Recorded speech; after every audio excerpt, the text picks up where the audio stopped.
Hai teman-teman semua, kembali lagi bersama aku Anindita Ayu Ramadhani.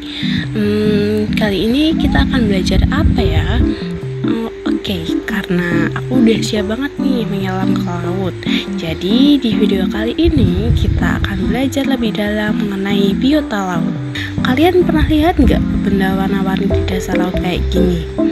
Banyak yang ngira ini tuh rumput laut atau batu laut, padahal ini hewan loh.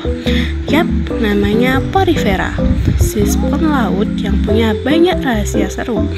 Nah, biar kalian gak penasaran, yuk kita bahas tentang Porifera. Jadi, apa sih itu Porifera? Nah, Porifera adalah hewan spons yang namanya berasal dari bahasa Latin, yaitu porifera, dan terdiri dari dua kata, yaitu porus yang artinya pori dan for yang artinya membawa. Porifera berarti hewan yang memiliki dan membawa pori-pori pada tubuhnya. Porifera juga kerap disebut sebagai spons laut. Porifera didefinisikan sebagai jenis hewan multiseluler yang paling sederhana. Oke, selanjutnya kita akan bahas ciri-ciri Porifera. Ciri-ciri yang pertama, Porifera tubuhnya seperti tabung dan memiliki banyak pori-pori kecil. Bisa teman-teman lihat ya di samping, Porifera memiliki banyak sekali lubang-lubang kecil untuk memasukkan air agar mendapat oksigen. Ciri-ciri yang kedua, Porifera hidup secara heterotrof. Artinya, Porifera tidak bisa membuat makanannya sendiri. Mereka mendapatkan makanan dari partikel kecil yang terbawa oleh air. Selanjutnya, Porifera sering kita temui hidup di laut, tapi ada juga yang hidup di air tawar seperti sungai maupun danau. Selanjutnya, Porifera tidak memiliki jaringan sejati atau parazoa, jadi tubuhnya hanya tersusun dari sel-sel yang belum membentuk jaringan kompleks seperti hewan lain. Selanjutnya, Porifera memiliki sistem tubuh yang sederhana, jadi Porifera tidak memiliki organ seperti jantung, otak, atau pencernaan. Semua proses makanan, bernafas, maupun mengeluarkan sisa makanan terjadi melalui aliran air. Dan yang terakhir, Porifera bersifat sesil. Artinya, setelah dewasa, Porifera akan tetap menempel di dasar laut atau batu dan tidak bisa berpindah tempat. Selanjutnya, kita akan mengenal struktur tubuh dari Porifera. Porifera memiliki 3 struktur tubuh utama. Yang pertama ada ostium. Ostium adalah pori atau lubang kecil yang terdapat di permukaan tubuh Porifera atau spons yang berfungsi memasukkan aliran air yang membawa makanan dan oksigen ke dalam tubuh spons. Selanjutnya ada spongosol.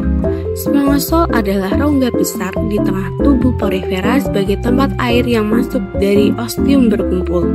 Adapun fungsi dari spongosol yang pertama adalah menjaga ruang untuk aliran air di dalam tubuh Porifera. Yang kedua, tempat terjadinya penyaringan makanan oleh choanosid.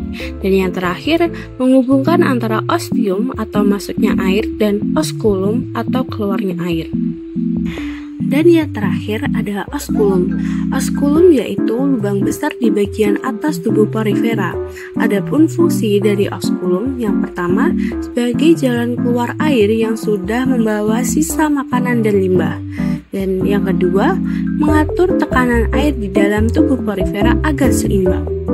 Selanjutnya, kita akan membahas lapisan tubuh pada Porifera. Lapisan tubuh pada Porifera dibedakan menjadi 3. Yang pertama ada ectoderm atau lapisan luar. Yang kedua ada mesohil atau lapisan tengah. Dan yang terakhir ada endoderm atau lapisan dalam. Pertama, kita akan membahas ectoderm atau lapisan luar. Nah, ectoderm ini terbagi menjadi 2 struktur tubuh. Yang pertama ada pinakosit, merupakan sel pipih yang menutupi seluruh permukaan tubuh Porifera dan berfungsi untuk melindungi tubuh dari luar dan menjaga bentuk tubuh. Lalu ada porosit, merupakan sel berbentuk tabung yang membentuk pori-pori atau ostia pada tubuh porifera dan berfungsi untuk mengontrol aliran air yang masuk ke dalam rongga tubuh atau spongosol. Selanjutnya, kita akan membahas mesohil atau lapisan tengah. Nah, mesohil ini terbagi menjadi 5 struktur tubuh. Yang pertama ada amoebosit, yang berfungsi mengedarkan makanan dan oksigen, membantu pembentukan spikula, dan berperan dalam reproduksi. Lalu yang kedua spikula, yang berfungsi sebagai kerangka dan perlindungan bagi tubuh porifera. Yang ketiga ada stomin, berfungsi memberi kelenturan pada tubuh porifera. Yang keempat ada sklerosit, berfungsi memperkuat rangka tubuh porifera. Dan yang terakhir ada oosit, berperan dalam reproduksi seksual spons dan berkembang dari diferensial amoebosit. Lapisan yang terakhir ada endoderm atau lapisan dalam. Lapisan ini melapisi bagian rongga dalam porifera atau spongosol. Nah, endoderm ini hanya terbagi menjadi satu bagian, yaitu choanosit atau collar cell, atau sering juga disebut sebagai sel berleher, yang berfungsi untuk menyaring makanan, menjaga aliran air, dan meneruskan makanan ke amoebosit untuk dibagikan ke seluruh sel. Selanjutnya, kita akan membahas proses sirkulasi air dan reproduksi pada porifera. Pasti teman-teman penasaran kan? Karena porifera tidak memiliki organ kompleks seperti hewan lain. Lalu gimana sih cara mereka bernafas dan bereproduksi? Yuk kita simak. Pertama, kita akan membahas sirkulasi air pada porifera. Adapun tahapannya, yang pertama, air laut yang membawa oksigen dan partikel makanan kecil masuk ke dalam tubuh porifera melalui ostium, merupakan lubang kecil yang berfungsi sebagai pintu utama masuknya air. Lalu, yang selanjutnya, air akan masuk ke spongosol, yaitu rongga besar di tengah tubuh porifera. Nah, di spongosol ini partikel makanan akan dicerna dan disaring oleh choanosit. Lalu tahapan yang terakhir, air yang sudah mengandung limbah sisa metabolisme dan karbon dioksida akan keluar melalui oskulum yang merupakan lubang besar di bagian atas porifera. Selanjutnya, kita akan membahas reproduksi pada porifera. Reproduksi pada porifera dibedakan menjadi dua, yaitu aseksual dan seksual. Untuk penjelasan lebih lengkapnya, yuk kita simak. Yang pertama, kita akan membahas reproduksi aseksual atau tidak kawin. Jadi, reproduksi aseksual terjadi tanpa pertemuan sel jantan dan betina, melainkan dari bagian tubuh porifera itu sendiri. Nah, reproduksi aseksual pada porifera ini ada dua cara. Cara yang pertama adalah dengan tunas atau budding. Tunas atau budding pada porifera adalah cara reproduksi aseksual di mana pada bagian tubuh porifera dewasa akan tumbuh tunas kecil. Nah, tunas kecil ini lama-lama akan membesar, lalu bisa melepaskan diri dan menempel di tempat lain menjadi porifera baru, atau bisa juga tetap menempel dan membentuk koloni spons. Nah, proses reproduksi aseksual porifera dengan tunas ini mirip seperti tanaman yang tumbuh tunas di batangnya. Lalu, untuk cara yang kedua adalah dengan gemul atau tunas internal. Gemul atau tunas internal adalah tunas yang terbentuk di dalam tubuh spons. Biasanya terbentuk saat kondisi lingkungan buruk, misalnya saat kekeringan atau suhu ekstrim. Gemul dilindungi oleh lapisan keras yang terdiri dari gumpalan sel.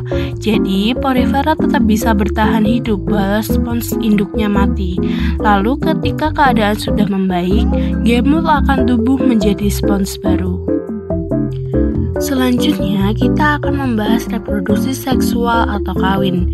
Reproduksi seksual terjadi melalui pertemuan sel sperma dan ovum atau sel telur. Menariknya, reproduksi seksual pada porifera bersifat hermafrodit Artinya, satu individu bisa menghasilkan sperma dan ovum sekaligus, tapi tidak digunakan secara bersamaan agar tidak membuai dirinya sendiri. Adapun tahapan reproduksi seksual pada porifera, yang pertama, porifera dewasa melepaskan sperma ke dalam air, kemudian masuk ke dalam spons lain melalui ostium bersama aliran air. Tahap yang kedua, sperma yang masuk akan bertemu dengan ovum di dalam spons lain dan terjadilah fertilisasi atau pembuahan yang menghasilkan zigot.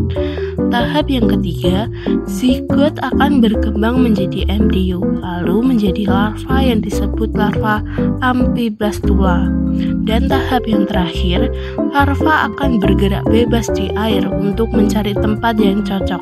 Setelah menemukan tempat yang pas, larva akan menempel di dasar laut dan tumbuh menjadi porifera muda, lalu berkembang menjadi porifera dewasa. Pembahasan yang terakhir, kita akan membahas manfaat dari porifera. Porifera bermanfaat bagi lingkungan karena dapat menyaring partikel dan menjaga kebersihan air laut. Hewan ini juga menjadi tempat hidup bagi hewan laut kecil seperti ikan. Nah, bagi manusia, spons dari porifera digunakan untuk keperluan rumah tangga, kecantikan, dan medis.